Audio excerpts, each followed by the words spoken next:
I've been a fire ranger in Blackwater National Reserve for 11 years, and if there's one thing I thought I understood, it was the way the forest burns, the way smoke moves, the way a spark turns into a monster if you don't respect it. But I never understood how a forest could stare back until the night Hollow Mile finally opened its eyes. Blackwater sits on the edge of three small towns that all share the same fear and the same legend. Never take photos in the North Woods after dark.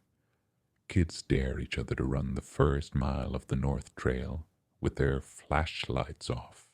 Teenagers sneak out to drink on the cliffs, and old folks swear the trees shift when no one's looking, but they all agree on one thing.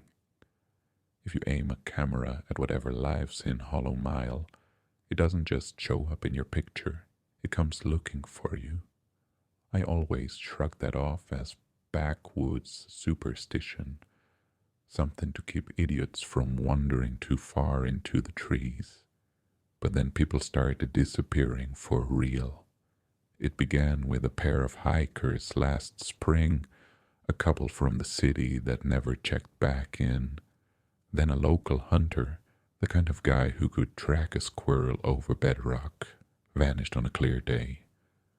2 months later, an off-duty ranger named Elise walked into the North Woods and never walked out.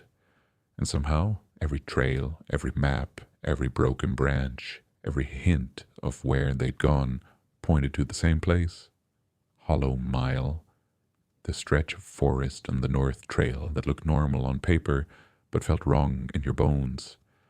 The chief told us it was off limits now, officially due to unstable terrain and recent fire risk, but we all heard the way his voice thinned when he said it, like he was trying not to say the real thing. They lost someone out there and didn't find anything back. The weirdness didn't stop with missing people. Our security cameras on the perimeter would glitch when pointed toward the North Woods. Photos taken from the lookout tower overlooking that direction turned out warped, with streaks of black and pale smears that looked almost like faces if you stared too long.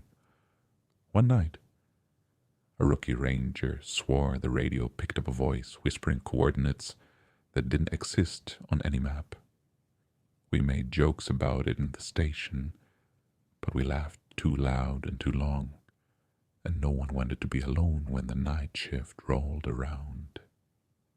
On the day everything went wrong, a storm rolled in just before dusk, the sky bruised purple with veins of lightning tearing it open. Perfect conditions for dry strikes and fallen branches. Our job. Chief Martin called us in, went over assignments, and I watched him skirt around Hollow Mile on the board like it was a radioactive. When he finished, I spoke up. "I'll take the north perimeter," I said. His jaw clenched. "Stay off the mile," he replied, eyes fixed on the map instead of me. "Radio check every 15 minutes. If there's trouble, you pull back. That's an order."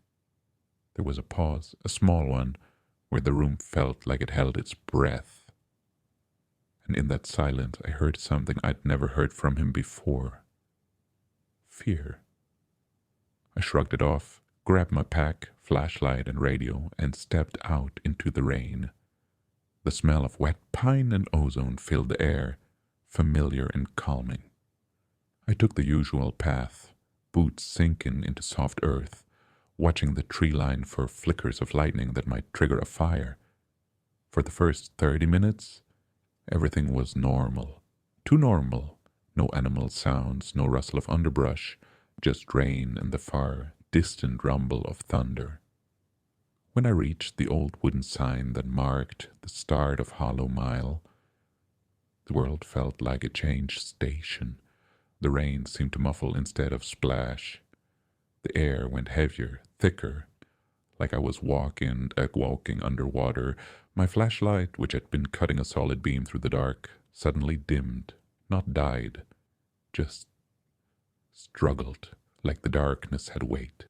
The sign was weathered and cracked, but someone had carved something into it recently, deep and angry, a circle with an "ut" inside, turned upside down, with a long line etched downward like a bleeding tear. The same symbol I'd seen graffitied on rocks and trail signs lately, always near the North Woods. My radio hissed with static, then snapped into clarity, a whisper, barely a breath. "Turn back." I froze. "Repeat, North Unit, did you say turn back?" I asked, keeping my voice even. No response, just the low buzz of static. "Chief? Anyone?" Silence. Then the whisper again, just hair clearer, crawling through the static like nails through cloth. "Do not capture them." A cold trickle ran between my shoulder blades. I turned down the volume on instinct, as if lowering it could muffle the feeling that something was listening in, and the forest around me, which had already felt too quiet, went dead silent. No wind, no rain. The air itself stopped moving. My ears rang with the sudden absence of sound.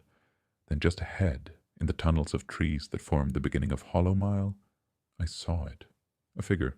Tall. Too tall. It stood where the path bent left, half hidden by trunks. It wore dark, wet clothing that clung to a frame that seemed stretched, like someone had pulled a person upward by the skull. Its face was covered by a wooden mask carved into that same upside-down eye symbol. It didn't move. It didn't sway with the branches. It didn't breathe steam into the cold air. It just stood there, staring without eyes. My hand went to my sidearm, but something about it felt wrong, useless, like pointing a gun at a nightmare. Instead, stupidly, I did what any modern idiot would do. I reached for my phone. A part of my brain, maybe the sane part, thought, proof. If this is some psycho in a mask, we need it on record. My fingers shook as I brought the phone up, framed the tall figure in my flashlight beam, and tapped the shutter. The flash erupted, painting the trees in white for a heartbeat, and the figure vanished. I lowered the phone slowly. Nothing stood on the path now, just wet dirt and unmarked trees. "I must be tired," I muttered, forcing a laugh, trying to convince myself I'd been staring at a dead tree or tricks of shadow. Then I checked the photo. At first glance, it looked normal. The trail, the trees, the empty path. But then I saw the background. Behind me, in the image, between the trees, stood a ring of hooded figures, each wearing the same bleeding eye mask. 11 of them. They weren't in front of me in real life. They were never there. But they were in the picture, all facing the camera, heads tilted, like they'd been staring at me the whole time. Before I could react, the picture glitched, sharpening, the shadows between them deepening until I realized those weren't shadows. They were more figures, half-formed, fading in, like something downloading.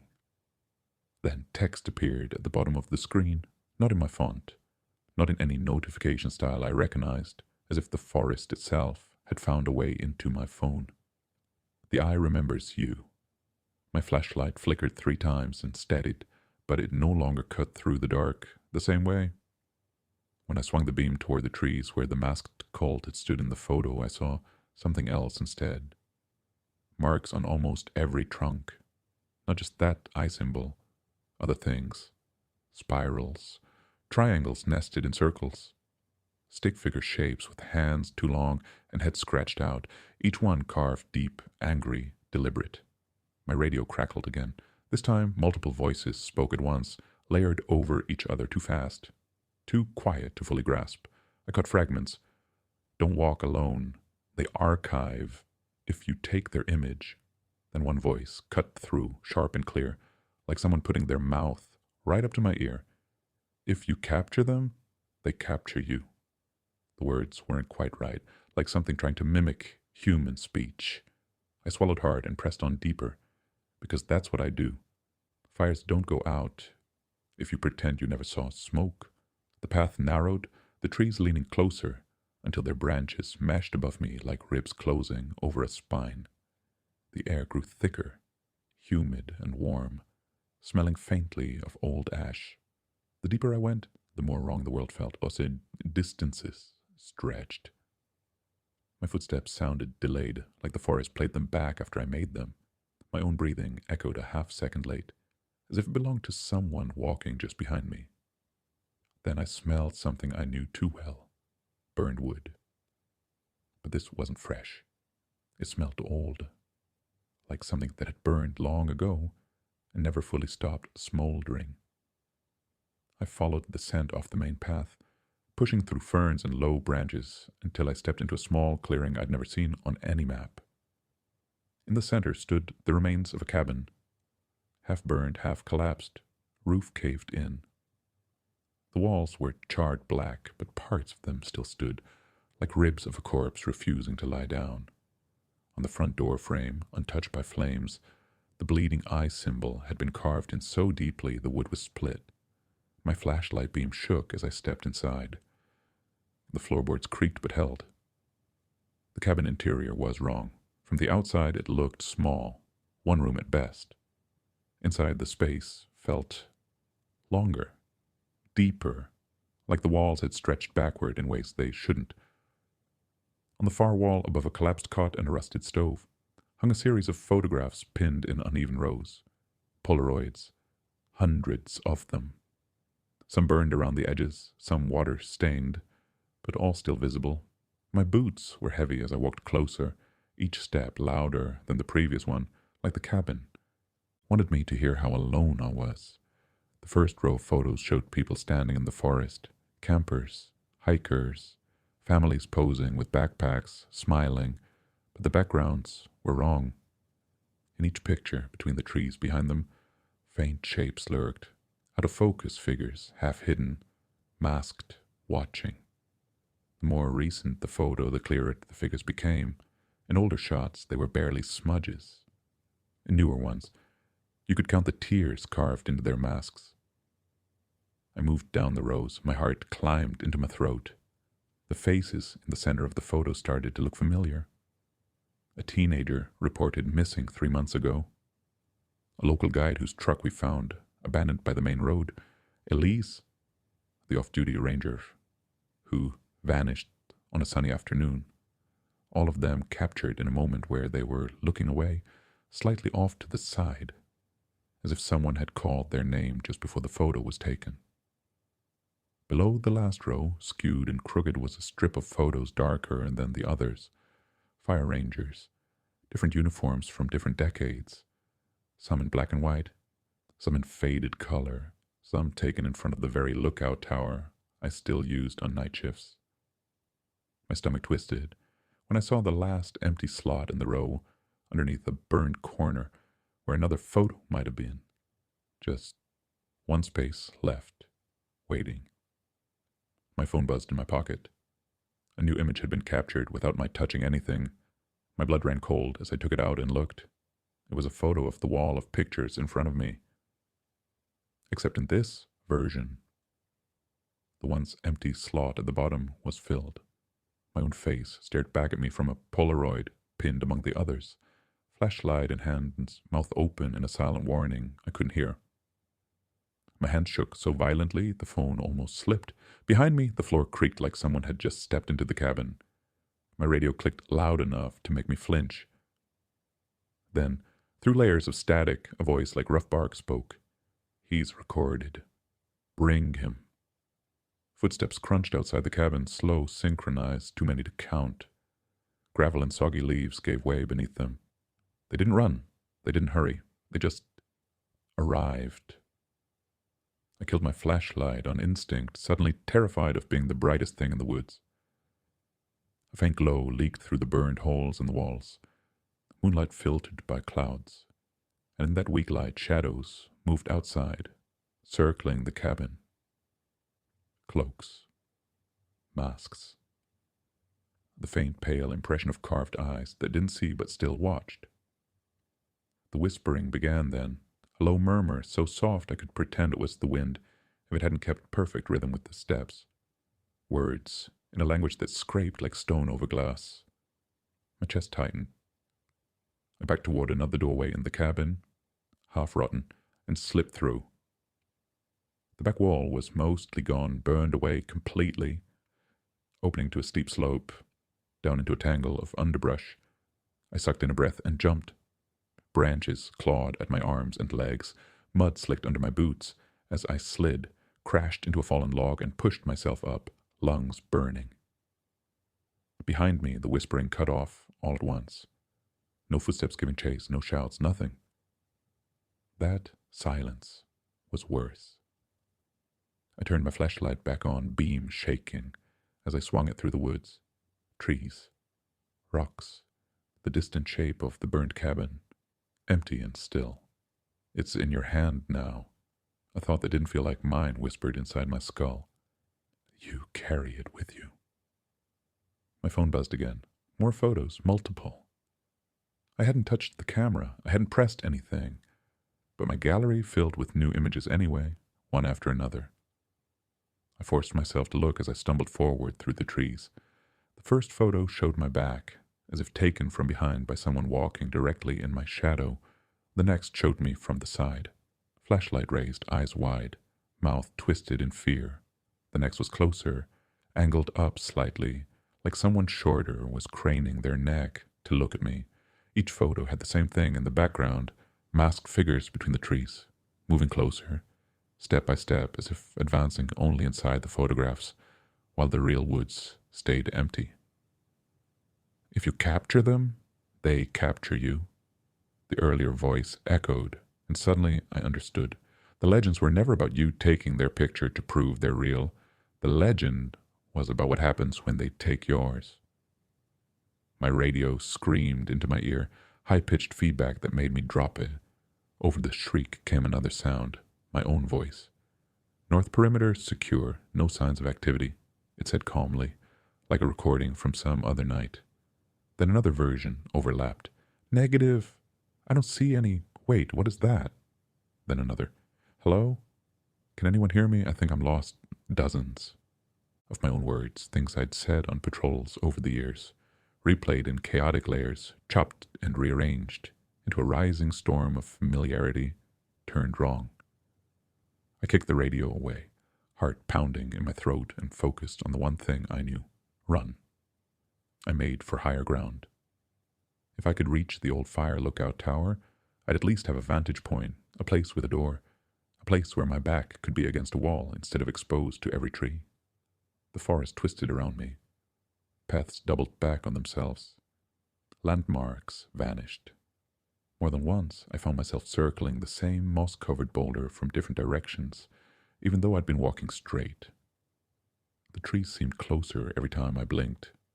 Their trunks angled just a little more inward, as if they were leaning down to listen to my fear. My phone kept taking photos. My screen flashed each time, a pale strobe lighting up my shaking hands. I saw glimpses of the images, my face getting paler, my eyes darker, the figures behind me sharpening into perfect focus. But I couldn't stop moving long enough to study them. The sound of footsteps returned, but not from behind. From above, something moved along the branches, keeping pace with me, never falling behind, never overtaking. Every time I dared to look up, I saw only leaves shifting gently, unbothered by weight, and the faint suggestion of masked faces peering down between them. The air grew colder as I approached the old tower, my breath puffing in quick clouds. Lightning flashed in the distance, lighting up the silhouette of the lookout, a metal skeleton clawing at the sky. The sight of it should have been reassuring. It wasn't. The ladder up to the cabin at the top looked narrower, higher than I remembered, like it had stretched in my absence. My legs screamed with every rung I climbed, hands slick with rain and sweat. Halfway up, I made the mistake of looking down. The ground below was a dark sea of swaying branches, except they weren't swaying with the wind. The cloaked figures, dozens now, stood in a wide ring around the base of the tower, faces tilted up, masks smooth and unblinking. They didn't reach for me, they didn't climb, they just watched. I scrambled the rest of the way up, shoved the hatch open, hauled myself into the lookout cabin, and slammed it shut, jamming an old chair under the latch. The interior was the same as always. Narrow room, desk, ancient radio, set half gutted years ago, maps tacked to the walls, windows on all sides, showing endless trees. The storm outside had calmed, but the clouds hadn't moved, frozen in place, like the sky was stuck buffering. My phone buzzed one more time. A new notification. A new photo. My heart beat in my ears as I opened it. The image showed the inside of the lookout cabin from the corner near the door. I was in the center of the frame, standing by the desk, staring at my phone with my back to the window.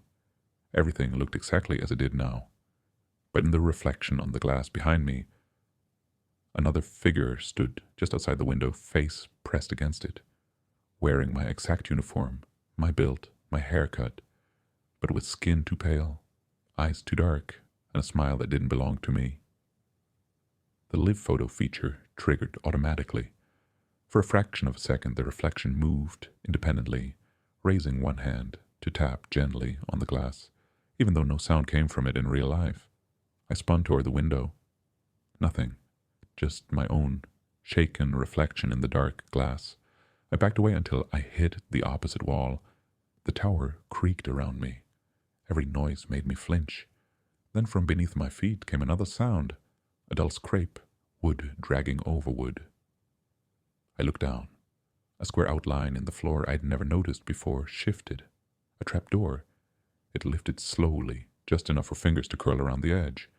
A hand emerged, skeletal and shaking, skin blistered with old burns, nails broken. Another hand followed. Then a face. A man pulled himself up from the darkness below, coughing, eyes wild and bloodshot. His ranger uniform was an old style, the patch on his shoulder faded. His name tag, barely visible, read H. Rowan. I knew that name. Every ranger did.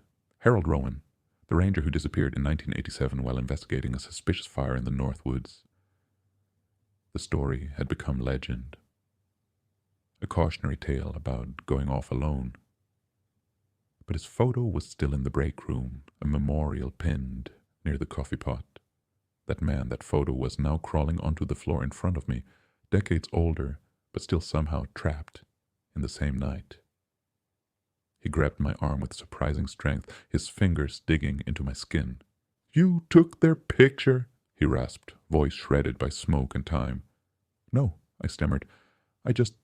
You took their picture," he repeated, eyes flicking to my phone. "That's all they need. Once you hold their image, they don't need to hold you. They copy you." His gaze drifted toward the walls, toward the windows, towards the forest beyond. "They've been collecting us for years," I swallowed, throat dry. "Collecting." He nodded slowly, every movement painful. "They don't kill you, kid. They archive you. Every photo in that cabin, every shot pulled from a dropped camera, every ranger who stayed out too late with a lens in his hand. They're not just missing. They're filed away. The forest keeps our echoes." My mind reeled back to the photographs in the burned cabin, the rows of faces, the empty slot that had been filled with mine. "Why?" I whispered. His laugh was a ragged cough. "Ask a fire why it burns. Ask the ocean why it drowns. It's what this place does. It remembers. It replaces. The cult just helps it along." The cult? I glanced out the window at the circle of hooded figures far below, unmoving. "Who are they?" "Caretakers," he muttered bitterly.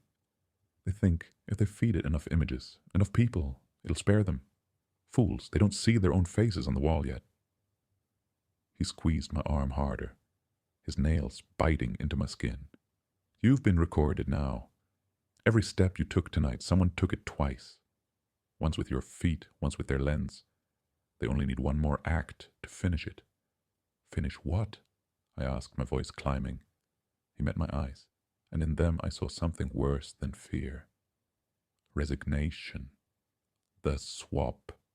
The tower shuddered violently, the metal supports groaning. Dust rained from the ceiling. The hooded figures outside hadn't moved a muscle, but something heavier than their bodies now pressed against the structure, testing it, feeling it out. Harold released my arm and slumped back, exhausted, They'll send it in soon, he whispered. You're a double. Your reflection. It walks like you, sounds like you, breathes like you. But it belongs to them. Once you break, once you give up your side, it steps out of the frame and you take its place in the wall. The trapdoor below him began to slide backward, as if something beneath wanted him down there again, but he braced his feet. He shoved a small burned square into my hand, a Polaroid, edges blackened, image faint but visible. It showed the same cabin I'd just been in, the wall of photographs behind it, except in this version there were more rows, more faces, and in nearly every one, a ranger uniform. My stomach lurched as I saw my own face appear in 3 different spots at different ages, like the forest was trying out versions of me, deciding which one it liked best. There's still a way out, Harold croaked. You run before the swap finishes, before your copy steps through. You don't look at any more photos. You don't answer any voice that sounds like yours, unless you feel your breath shaking in your own chest. You keep moving until the forest stops knowing your name. Does that work? I asked. He smiled sadly. I wouldn't know. The tower shook again. The glass in the windows rattled. Outside, the hooded figures finally moved, each raising something to their faces in unison. Old cameras, Polaroids, DSLRs, phones, pointed up at the lookout.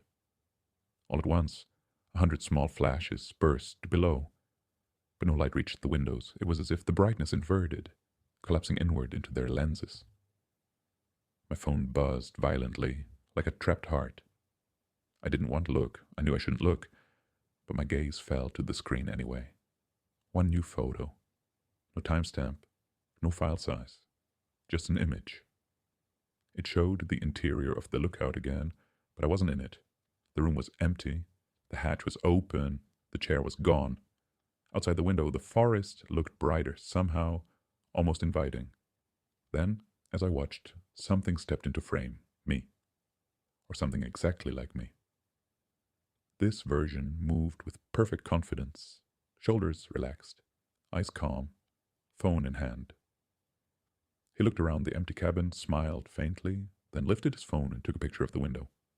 A second later, my phone snapped a shot on its own. Another photo appeared. My face, done this time from the perspective of outside the tower, staring in with wide, frantic eyes. My double looked right at the camera, raised 2 fingers in a casual, mocking salute, and mouthed words I couldn't hear, but my phone somehow rendered them as text across the bottom of the image. Your turn to stay. The hatch behind me rattled, as if someone were banging up from below, even though Harold still sat collapsed on the floor in front of me. Or rather, what had been Harold? His body was changing, blurring at the edges, like smoke dispersing. His eyes widened, panic flickering across them for the first time. They're editing me out, he whispered, voice thinning. Run. The word hit me like a lightning strike. Run. Every instinct screamed the same thing. I snapped my phone in half. At least I tried. The plastic cracked, the screen shattered. But it didn't die completely. A flickering, bleeding light still leaked from it. That was all I had time to do. The windows on the north side imploded inward, glass spraying across the floor as something invisible forced its way through. The temperature in the room plummeted. The air thickened like cold smoke. My flashlight died abruptly, the beam sucked into the dark, as if someone pinched it off. In the reflection of the remaining shards of glass, I saw what was entering. It wasn't a shape. Not at first. It was the absence of shape, an outline where my reflection should be, moving independently. Wherever it passed, the world smudged. Like the cabin itself was being painted over. Inside that outline, colors and textures shifted, resolving slowly into my features. My uniform, my stance, my eyes, except where mine were wide and frightened. Its eyes were calm, steady, almost bored. It smiled at me, my own lips curling on someone else's intention. You walked too far into the story, it said, and hearing my voice from that thing almost broke my mind. Every tale needs an ending. Every picture needs a subject that doesn't move anymore, The tower tilted a few degrees, enough to throw me against the wall. I could see through the window that the hooded figures remained perfectly still below, cameras lowered now, as if their part was done. This was between me and the thing pretending to be me. "I won't let you," I said through clenched teeth. It tilted its head. "You don't get a vote. You press the shutter. You open the door. Now someone has to close it from the inside." Behind the thing, Harold Rowan's body had fully faded, leaving nothing but a scorch mark on the floor shaped like a man mid-crawl. For a heartbeat, I heard a voice that wasn't quite his, wasn't quite mine, whisper from the smudge, "Move, move, move." My legs obeyed. I threw myself at the hatch, kicked the chair away, and yanked it open. Cold air rushed up. Below, the ladder stretched into darkness farther than it should. I didn't look at my double again. I didn't look at my reflection in the windows. I just climbed down, hands and feet slamming each rung in a rhythm that felt like a drum beat. Halfway down, I heard it laughing above me. My laugh, but hollow. "Run, then," it called. "Run until the stories reach you. The forest has all the time in the world." The lower I climbed, the more the ladder seemed to grow, rungs multiplying beneath my hands, like a nightmare stairwell. But eventually my boots hit solid ground. I staggered back, looked up, and saw an empty tower. No lights, no movement, no silhouette in the windows. The hooded figures that had circled the base were gone. The clearing was empty. No footprints in the mud but mine. The forest around me hummed quietly, like nothing had happened at all. For a long moment, I just stood there, breathing, shaking, waiting for the next wave of impossible events. None came. The storm broke apart overhead, the clouds finally moving, letting slivers of moonlight through. Somewhere in the distance, an owl called. The normal sounds of the woods crept back in, hesitant and thin at first, then thicker. It all felt like the forest exhaling after holding its breath. My phone, cracked and half dead, buzzed one last time. Against every instinct I looked, one final image. It showed the lookout tower from a distance, framed perfectly from the edge of the tree line. In the window at the top, a figure stood. A ranger. Uniform neat, posture relaxed, watching. It was me, or something that wore me like a jacket. Underneath, a caption I hadn't typed burned across the screen. "Ranger on duty. Blackwater remembers." The screen went black for good. I dropped the phone and ran. I didn't follow the path. I didn't check my bearings. I just moved, sprinting through brush and branches, following some deep instinct that cared more about distance than direction. Eventually, impossibly, the trees thinned, and the glow of the ranger station's floodlights appeared ahead. I stumbled out of the woods, soaking wet, covered in mud and scratches, lungs on fire. Chief Martin burst through the door, eyes wide. "Where the hell have you been?" he shouted. "Your check-in stopped an hour ago. We almost sent a team." He froze when he saw my face. For a second, I thought it was because of how wild I must have looked. Then he said something that turned my blood to ice. "I just saw you on the North Ridge cams," he breathed, 5 minutes ago, walking the perimeter like nothing was wrong." My mouth went dry. "That wasn't me," I whispered. His jaw clenched. He looked from me to the tree line and back again, something heavy passing behind his eyes. Slowly, like a man signing a deal he'd hoped to avoid, he nodded. "Get inside," he said quietly. "We'll figure out what to do." As I walked past him, I caught my reflection in the glass door. For a moment, my heart stopped. Because in that reflection, my eyes looked a shade too dark, my smile a touch too slow to fade, my shoulders just a little too relaxed. I blinked hard, and everything was normal again. For now. They say the forest remembers everyone who walks too far into it. They say if you take a picture of what's out there, you invite it to take one of you. I used to think that was just an urban legend, something to scare kids. Now I know the truth is worse. The legend leaves out the most important part. The photos don't just live in your camera. They live in the trees, in the soil, in the dark spaces between raindrops. They live in the stories people tell about rangers who vanish and rangers who come back just a little bit off. So if you ever hike near Blackwater National Reserve and you hear a voice on the wind that sounds exactly like your own, or you see a ranger at the tree line watching you a little too closely, do yourself a favor. Don't take a picture. Don't wave. Don't call out. Don't trust the smile. Just turn around, walk away, and whatever you do, run.